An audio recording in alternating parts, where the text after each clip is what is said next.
Introducing a blockchain superhero story. ApeX, a ChainGuardians original saga.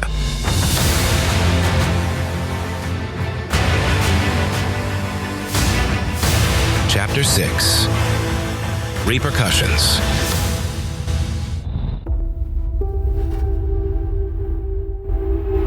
Centralis hovered in the lab with the scrolls spread across the table before him.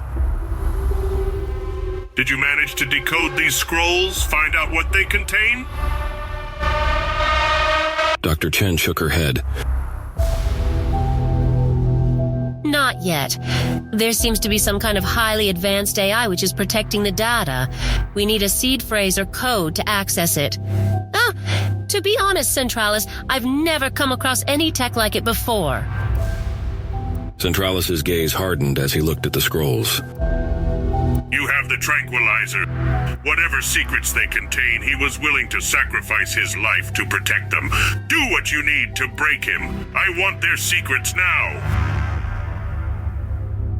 Dr. Chen hesitated, but only for a moment. It wasn't worth antagonizing Centralis. Even so, she could feel the back of her neck tightening. Whatever he wanted, she would do, as long as he kept giving her access to Subject X. As long as she could study his regenerative qualities.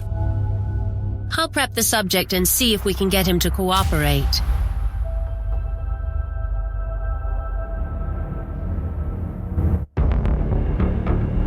Gabba shifted his body, feeling the constricting embrace of the restraints, and blinked. At first there was only darkness, and then slowly shapes, sounds, and blurred outlines emerged.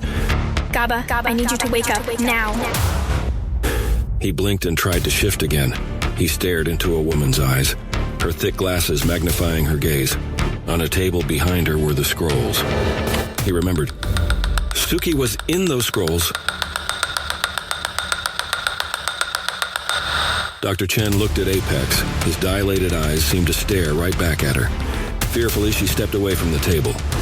A thick, muscled arm shot out, tearing at the restraints as if they were paper. Subject X's fingers curled into a grasping claw, and he roared as he reached out for Dr. Chen. She tried to scream for help, but ApeX's vice-like grip silenced her. Her fingers frantically clawed at ApeX's nails, splintering as she tried to pull open his grasp. But he shook her like a rag doll, and her hands fell to her side.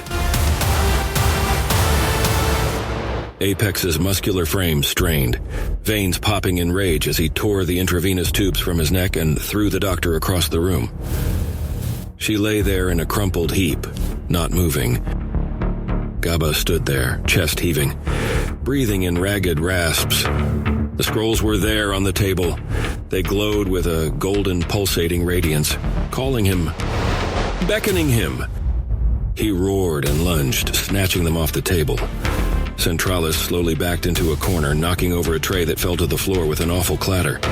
Gabba turned around, seeing Centralis cowering in the corner, and leaned forward until his snarling face was mere inches from Centralis.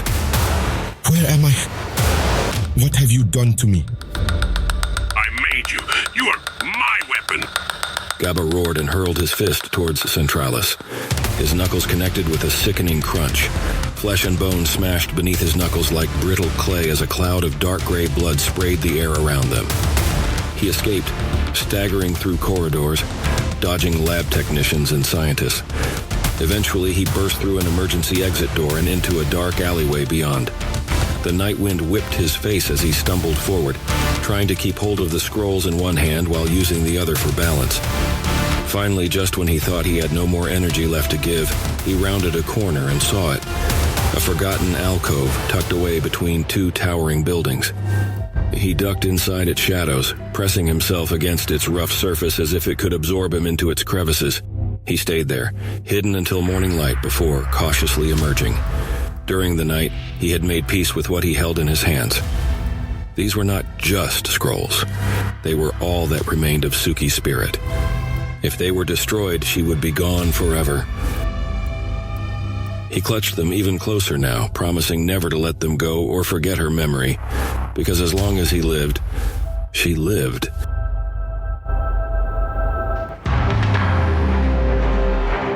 This audio podcast was brought to you by ChainGuardians, blockchain superheroes. The fight awaits.